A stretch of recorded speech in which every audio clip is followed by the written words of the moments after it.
I had reached my breaking point. I could literally feel my face transforming into a demon-like scowl. Then my husband was like, "Hey, what's with that face? Got any complaints? Frankly, it's your fault for only being able to do so much. Someone like me needs a proper wife. If you can't cook, then just get out from this house." At this point, anything he said wouldn't faze me. "So, you're saying that? Fine. Are you prepared to be a homeless?" With a chuckle, my husband was confidently like, "That's never gonna happen." He looked at me with a mocking smirk. But you know, acting like that will only last for now. Reality isn't always that kind. My name's Jessica, and I just turned 35 last week, a homemaker. After graduating from college, I landed a full-time job at a major company. I worked there for 3 years, but after marrying, I resigned and now work part-time in an office at a nearby supermarket. My husband, at the time, worked in the same company. His name's Brian. I first met Brian at the company's year-end party shortly after joining. I had always had a reason to skip these parties, but that time, there were spots, so I joined in. "Jessica, nice to meet you. I'm Brian Thompson. Let's enjoy the party together." "Oh, yes, nice to meet you." Among the bosses and colleagues around us, Brian confidently introduced himself. Even though it was a year-end party, I thought he had a lot of guts. And, surprisingly, he even knew my name. Although we worked at the same company, we were in different departments and had never met or spoken before. Well, I figured someone must have told him. This brought Brian and me closer, and we gradually began to take lunch breaks together. After getting to know him better, I realized that Brian was a confident person, always eager to move forward no matter what. The company we worked for was the biggest in this area, employing over 1,000 people. In such a large company, I was increasingly drawn to Brian's confidence and his approach to work. Then one day, "Jessica, will you be my girlfriend? I promise I'll make you happy. I'll always cherish you. Always." He didn't really have to go that far. But still, his earnest feelings made me happy. "Yes, I can't wait to spend more time with you. Please make sure you keep that promise, okay? Promise." And so, we became a couple. Supporting and challenging each other, we deepened our relationship. Our bond with each other's families also grew stronger. One day 2 years after we started dating, "Jessica, let's get married. I promise I'll make you happy. With me, you'll always be happy." His confidence never changed. I couldn't help but let out a small chuckle at Brian's words. "Yes, please make sure of it." We got married.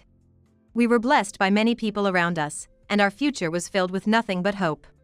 Then Brian had another surprise in store. "Actually, I bought a house. I wanted to make you happy, Jessica." That was a big surprise. Brian had bought a house for our married life. "Are you sure? Can you handle the mortgage?" "No worries. I'm a top-notch employee," Brian said with full confidence. I truly felt grateful for marrying Brian. And I strongly believed we'd build a happy home together. However, within a month of our marriage, his true nature surfaced. He had an enormous pride and was a dominant husband, the kind you rarely see these days. He was always like, "Men don't do household chores, that's a woman's job. I think you understand, now that you're a housewife, you gotta handle everything. Don't use the excuse that you're working." I couldn't believe he was this type of person. His side that he never showed before marriage left me in shock. He was like, "I was actually gonna show you this on our wedding day." Rummaging through his bag. "Found it." He pulled out a piece of paper and showed it to me. "What, a divorce procedure?" "Don't be so shocked. I just had it prepared in case something happened. Don't worry, I doubt we'll ever use it." It was a document which indicates divorce procedure and the lawyer's contact. Seeing the paper made me anxious about our future. From that day, our supposed-to-be happy marital life took a turn. Whenever Brian returned home from work, I had to immediately go to the front door and greet him, no matter what. Or else, Brian would get in a bad mood. Furthermore, he'd just take off his jacket and leave it without fixing it by himself. "Hey, can you stop tossing your jacket after taking it off?" He was like, "Huh? Isn't that the wife's job? It's not something a husband who's worked all day should do." As he stomped into the living room, throwing his bag onto the couch and stripping off his shirt right there. He'd be always like, "Make sure it doesn't get wrinkled. Put the bag where it always goes." I wish he'd just do it himself, but if I said that, he'd instantly get upset. In the end, I'd end up tidying everything without saying a word. This wasn't what I had in mind, and I let out a heavy sigh. I feel like taking a shower first today. The bathroom's cleaned up, right? What? You're gonna take a shower before dinner? You usually eat first, so I was about to clean the bathroom now. Brian seemed to snap at my words, hurling harsh words at me. When did I ever say that I want dinner first after work? Don't make assumptions on your own. But don't talk back. You're my wife, right? Make sure you do things to always keep me in a good mood. After saying that, Brian grumbled and headed to the bedroom. It's such a hassle when he gets like this. If things don't go his way, he'd angrily storm off to the bedroom, lock himself in, and wouldn't come out. His behavior was just like a child. Naturally, if I don't apologize, he'd stay this way forever. I'm sorry. I should have been more considerate of your feelings. I promise I'll do better next time, please forgive me. That's how I end up, standing in front of the bedroom door, apologizing to Brian. Then, the bedroom door opened, and through the gap, Brian's face glared at me. If you understand, that's fine. But there won't be a next time. I nodded vigorously, and Brian emerged from the bedroom with a smile. Such incidents had become an everyday occurrence. Fast forward a month.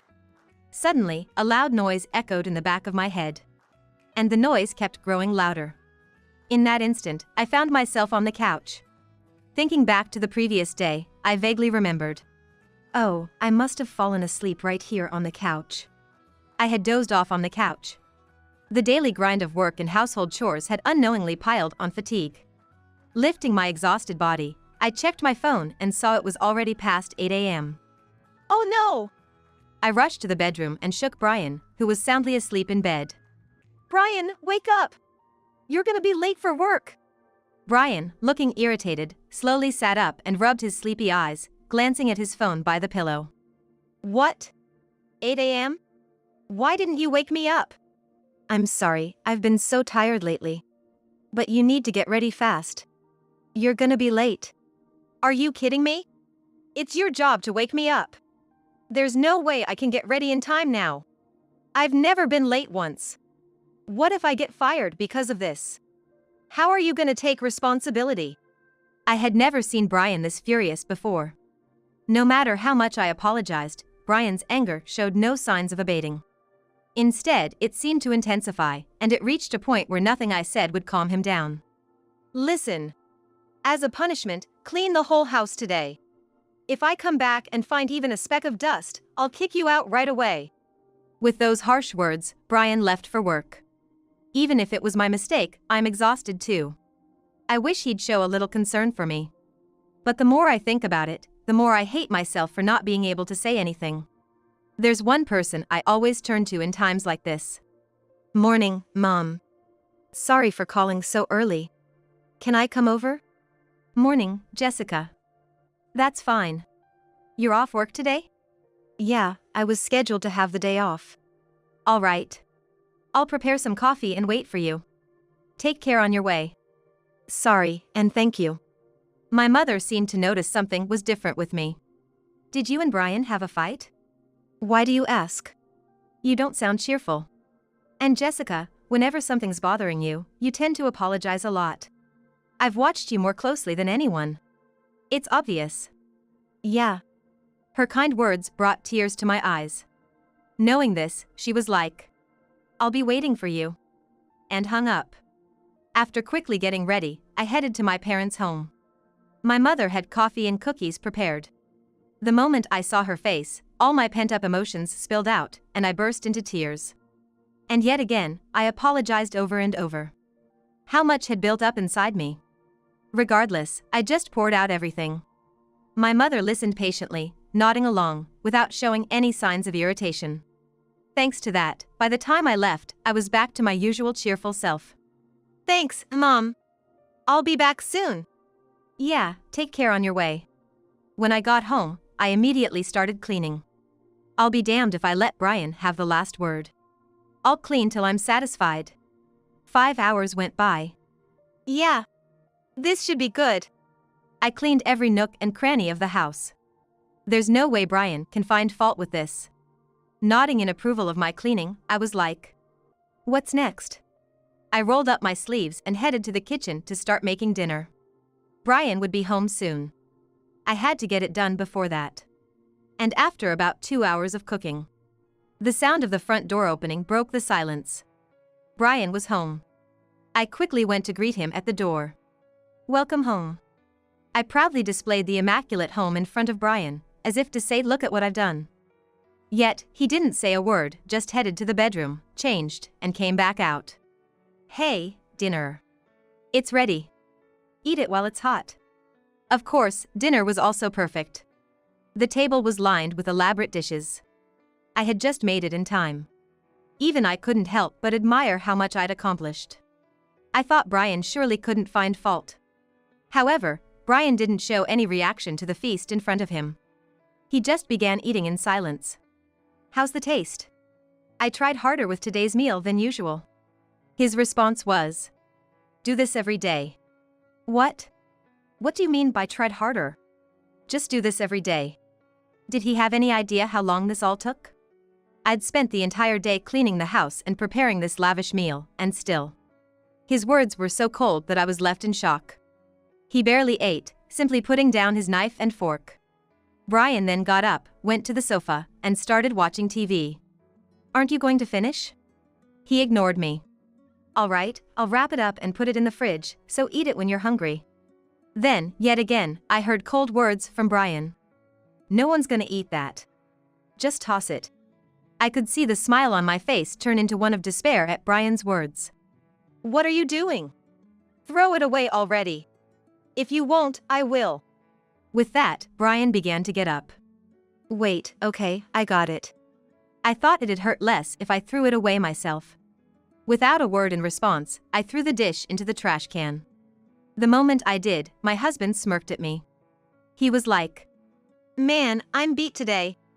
I think I'll take a quick bath and maybe watch a movie. Oh, forgot to mention, I had a burger with my boss earlier. With that, he promptly headed to the bathroom. Everything made sense with Brian's words. He never intended to eat the meal I made in the first place. And the fact he said he'd clean the house was probably just a way to mess with me. If I hadn't cleaned, he would have just gotten mad. And if I had, he'd just complain it wasn't done right. My husband's earlier laughter said it all. Thinking back on it, the regret bubbled up. What am I even doing? As I tried to hold back my tears while doing the dishes, Brian came out of the bathroom. He plopped down on the couch and demanded a beer. I got some snacks and a can of beer from the fridge and brought them over. Brian, completely unaware of my tears, happily watched a movie, enjoying his beer and snacks. Hey, bring me another beer. I'm sorry, that's the last one. What? Only one beer left? You're kidding me. Here's some cash, go buy some now. He pulled out $50, throwing it at me.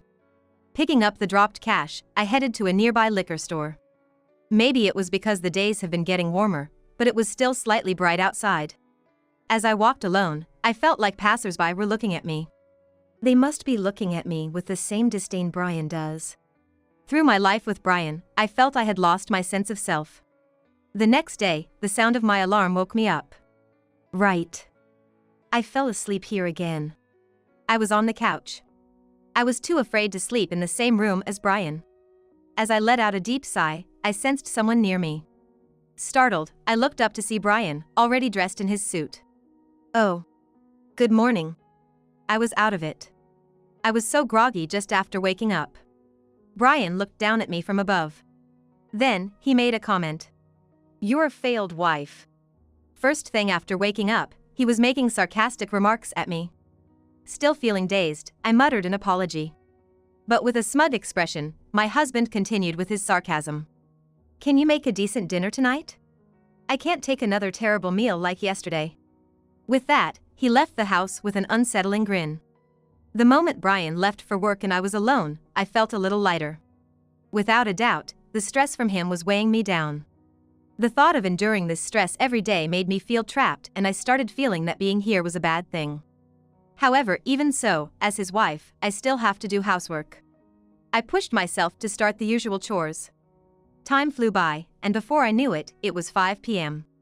Brian would be home soon. I prepared dinner while keeping an eye on the clock, ready for my husband's return. He finally came home. I went to greet him at the door as usual. "Welcome home." Brian immediately responded. "After a tiring day at work, I have to come home to a terrible meal? This is torture." His sarcasm right after returning. But this sarcasm set something off inside me. Oh, right. Makes sense. Suddenly, I felt light as a feather. I headed to the living room, placing the freshly prepared food on the table.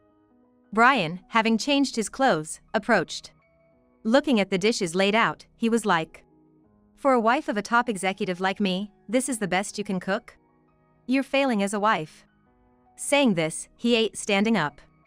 There was no decency in his actions. And he was like, "You know, the presentation and taste of the food are terrible. You're hopeless. It could hurt my chances of promotion."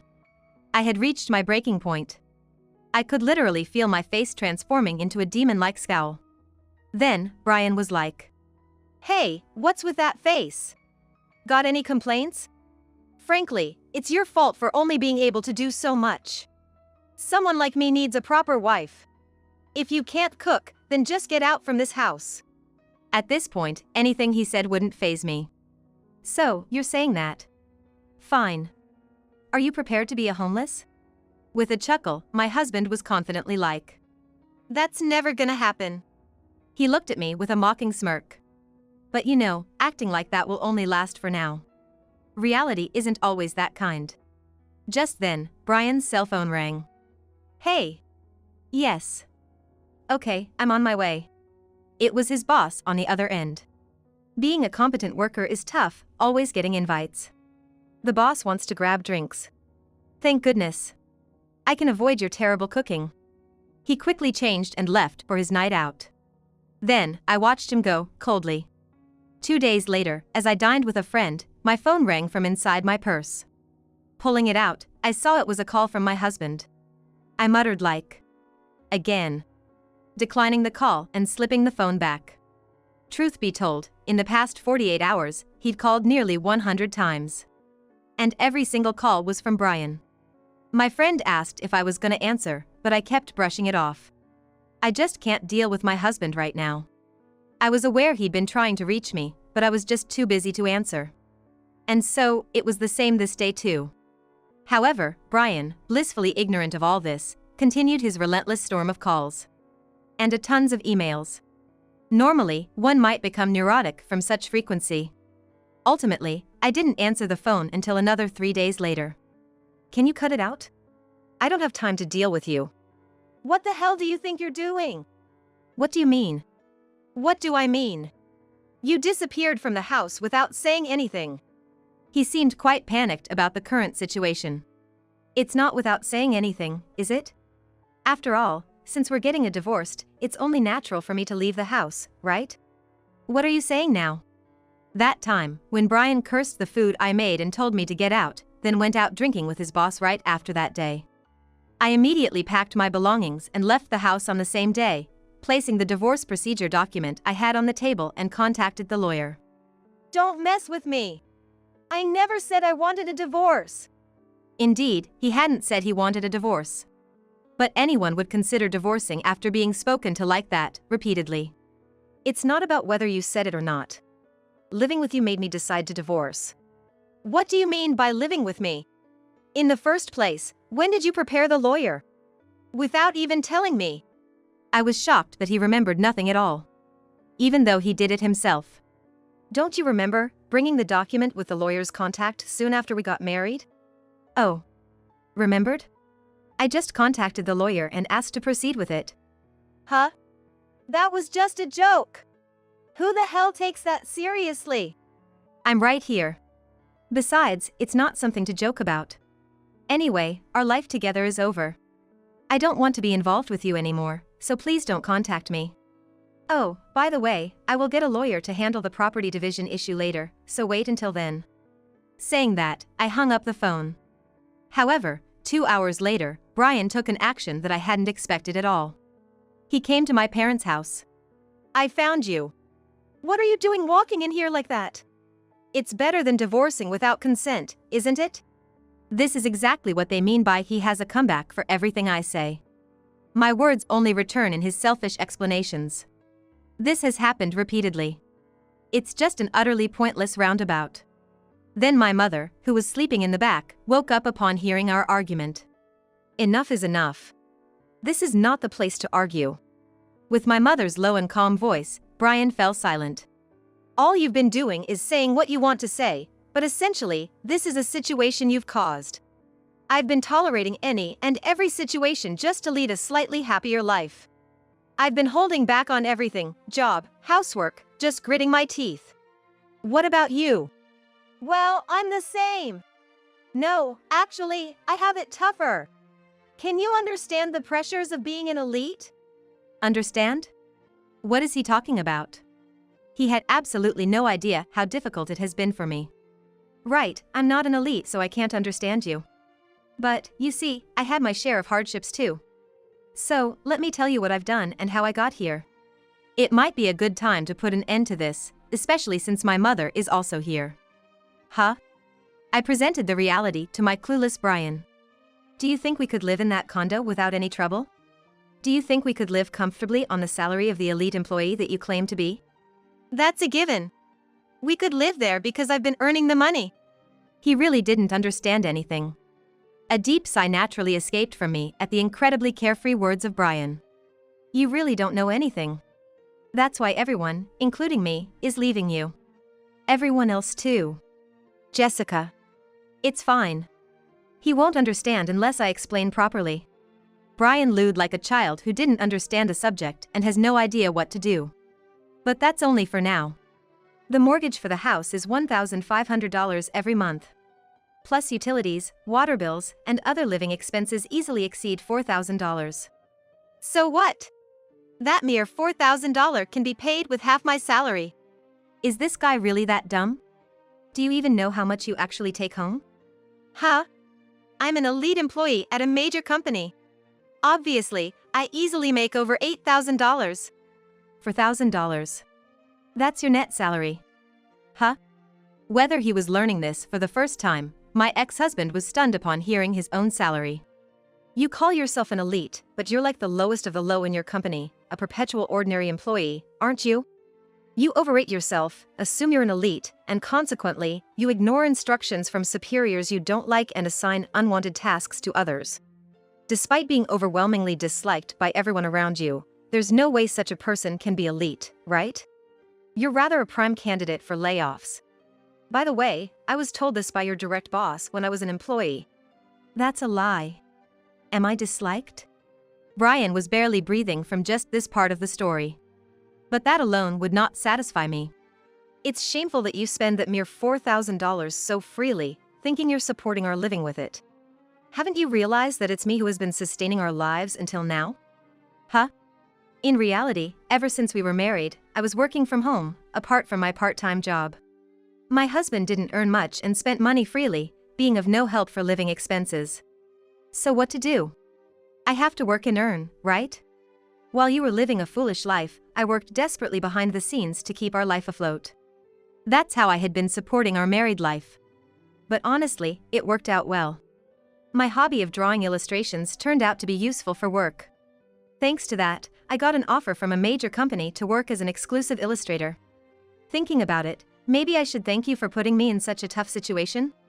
My ex-husband, having learned everything, collapsed on the spot, rendered speechless. There he cowered, visibly shocked. Moreover, realizing his impotence, he began to sob uncontrollably. Then, my mother, who had been watching, spoke a word. I just can't forgive someone who treats my precious daughter horribly. So, I'm apologizing in advance. Don't get angry even if you face hardships from now on, okay?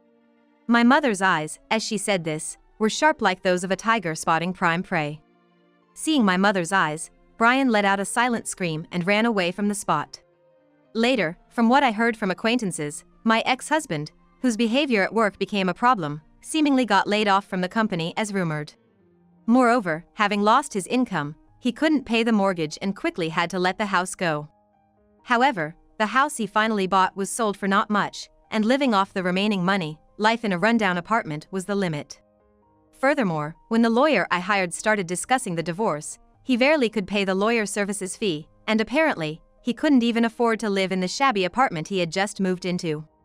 Now, it seems he is living as a homeless person, rummaging through trash, somehow staving off hunger. On the other hand, as for me, I quit the office part-time job I had been doing and decided to work full-time as an exclusive illustrator for a major company.